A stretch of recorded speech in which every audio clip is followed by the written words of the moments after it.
Hello hi नमस्कार। आज गोटे नुआ वीडियो को आपण मन स्वागत। आज गोटे नुआ रेसिपी करने को जाऊँगी। तेल पकई पियाज टाक भाजुची।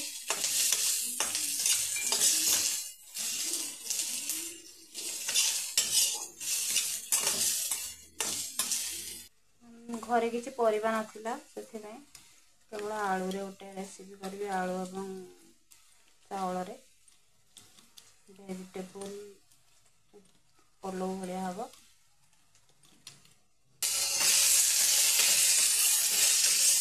पियाज पकई सारा आलू पकईदेली भाजुची। मसला पकईदी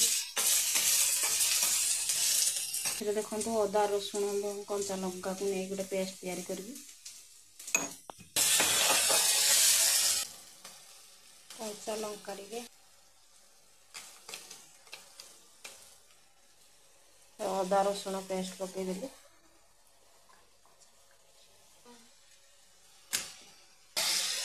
जबरदस्त बास्ना गोटे आसूची। हो सारा पर खाइबा केमती लगे बहुत बढ़िया लगुच।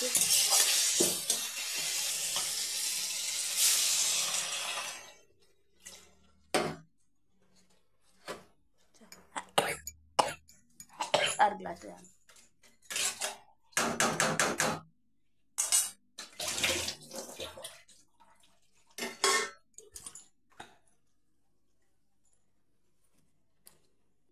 पानी फुटी आसला देखु। आम चावल टाक पकेबा।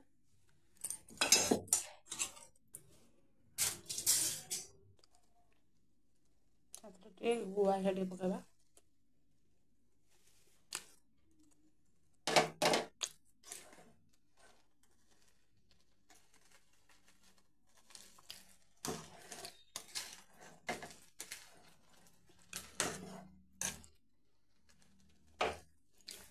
रेडी होगा।